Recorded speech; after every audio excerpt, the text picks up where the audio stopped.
જય શ્રી કૃષ્ણ, રાધે રાધે ફ્રેન્ડ્સ. આપણા આજના મેનુમાં છે તુરિયા પાત્રાનું શાક. મગ જે રોજ જ હોય અને પાલક પનીર કંઈક અલગ રીતે, નથી બ્લાન્ચ કરવાની, નથી ગ્રાઇન્ડ કરવાની.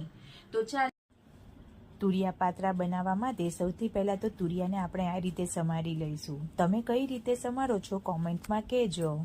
બધા તુરિયા સમારાઈ પછી એને આવી રીતે બધા ગોલ કટ કરી લઈશું. હવે એને એક કટમાંથી 3 નાના નાના ભાગ કરશું. આ રીતે 1, 2 અને આ 3 બધા આવી રીતે 3 ભાગમાં કટ કરી લઈશું. હવે આપણે ધાણા, તલ અને વરિયાળીને અધકચરા ખાંડની દસ્તાની મદદથી વાટી લઈશું. એક પેણીમાં 2 ચમચી તેલ નાખીને એમાં જીરું અને તજના 2 ટુકડા નાખીને વઘાર કરશું. વઘાર આવે એટલે અધકચરેલી વાટેલી વસ્તુ તેલમાં નાખીને એને થોડીવાર આપણે સાતળશું.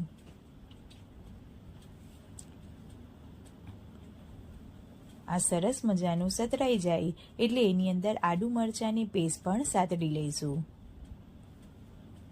હવે એમાં કટ કરેલા તુરિયા નાખી દઈશું અને થોડીવાર તેલમાં આપણે તુરિયાને આ રીતે જ થવા દઈશું. સરસ મજાના તુરિયા આપણા થઈ ગયા છે. એમાંથી પાણી છૂટું પડી ગયેલું આ રીતે સરસ મજાનું થાય. એમાં ધાણા ભૂકો, મીઠું હલાવીને થોડીવાર આવી રીતે ઢાંકણ પર પાણી નાખીને ઢાંકી દઈશું. જો સરસ મજાનું આવી ગયું. હવે જે આપણે દાણા ક્રશ કરેલા હતા એ થોડા દાણા આપણે એ પર નાખીને નાના નાના પાતળાના બીડી જે બની છે એ એમાં નાખી દઈશું. હવે જે પાણી થાળી પર વાળેલું હતું એ જ આની અંદર આપણે નાખીને બીજી 5 મિનિટ સુધી આપણે આ તુરિયા પાત્રાને મિક્સ થવા દઈશું. આ સરસ મજાના તુરિયા પાત્રામાંથી આ તેલ છૂટે છે.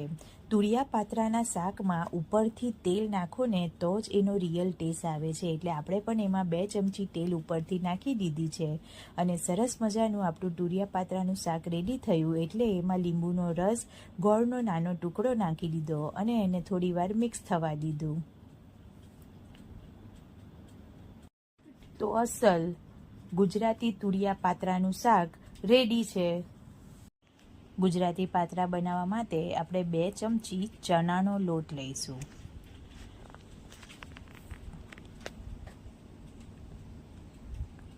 મારા પાત્રા બહુ નાના નાના અને કૂણા છે, સોફ્ટ એટલે મેં એ પ્રમાણે ક્વોન્ટિટી લીધી છે. મીઠું નાખશું, હિંગ નાખશું, હલ્દી નાખશું, ગરમ મસાલો નાખશું, ધાણા જીરું નાખશું, મરચી નાખશું, આદુ મરચાંની પેસ્ટ નાખશું, લીંબુનું પાણી નાખશું, ગોળ આંબલીનું પાણી નાખશું. બરાબર મિક્સ કરશું, લમ્સ ના રહે એ રીતે. સરસ મજાનું મિક્સ થઈ ગયું છે. ચાલો હવે આપણે પાત્રા પર લગાવી દઈએ. આવી રીતે પાત્રા ઉપર લગાવી દેવું. ચોપર કે કંઈ ના હોય તો પણ કંઈ નહીં, આવી રીતે ફ્લેટ મોટી ડીશ હોય એની ઉપર લગાવી દેવાની. પાત્રાઓને એક પર એક સાઈડ બાય સાઈડ મૂકતા જવાનું અને આ રીતે આપણે જે બેટર બનાવ્યું છે એ લગાવતા જવાનું. ઉપર નીચે સેટ થાય એ રીતે બધા પાત્રા આપણે ગોઠવી દેવાના અને એની ઉપર આ બેસન લગાવી દેવાનું. સુંદર મજાના પાત્રા ગોઠવી દેવાના. પછી એક બાજુથી એને ફોલ્ડ કરી બીજી બાજુ પણ ફોલ્ડ કરી એ પર બીજું બેટર લગાવીને બંને હાથેથી ટાઈટ કરીને આ પાતળાની બીડી આપણે વાળી લેવાની. જુઓ પાતળાની બીડી વળી ગઈ છે. થાળી ઉપર જે લોટ હોય એ લગાવીને આપણે સ્ટીમ કરવા મૂકી દેવાનું. સ્ટીમર ના હોય તો ટેન્શન લેવાનું નહીં. આ રીતે બીજી પણ આપણે પાતળાની બીડી વાળીને આપણે મૂકી દઈશું સ્ટીમરની અંદર.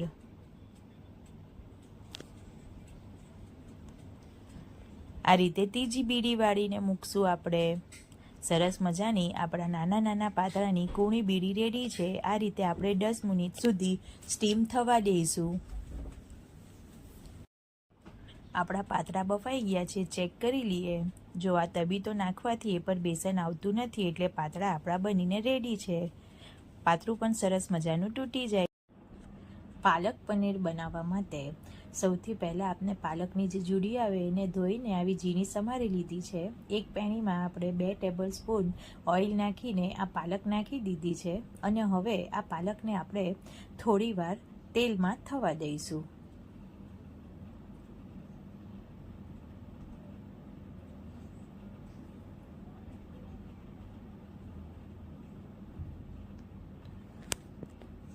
એમાં સ્વાદ અનુસાર મીઠું નાખશું, હલ્દી નાખશું, આદુ મરચાંની પેસ્ટ નાખશું અને એને મિક્સ કરી લઈશું.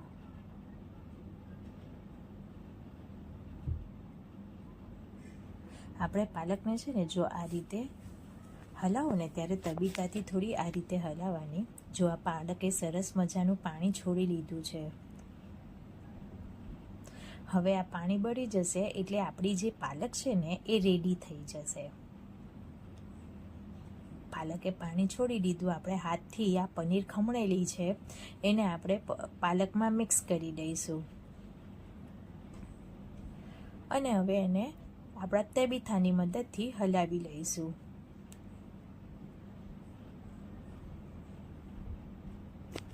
આ ઇન્સ્ટન્ટ પાલક પનીર તમે આ રીતે બનાવી શકો અને ખૂબ જ યમ્મી બને છે. જો તમે કાંદો લસણ ખાતા હોય ત્યારે બનાવો ને તો આ તડકાની અંદર લસણને થોડું ક્રશ કરીને ઉપરથી એનો તમે જો કે વઘાર કરો ને તો આ પાલક પનીરનો ટેસ્ટ ડબલ થઈ જાય છે. આ તો સાત્વિક ભોજન છે એટલે આપણે લસણનો યુઝ કર્યો નથી. આપણી રેડી છે પાલક પનીર વગર. તો રેડી છે આપણું આજનું ભાનું. આ તુરિયા પાત્રાની સબ્જી, જે રોજ હોય એ મગ, આ પાલક પનીર, જુવારનો રોટલો અને મેથીના થેપલા. તમને પણ જો મારા બ્લોગ જોવાના ગમતા હોય તો લાઈક, કોમેન્ટ, શેર કરતા જજો. Thank you.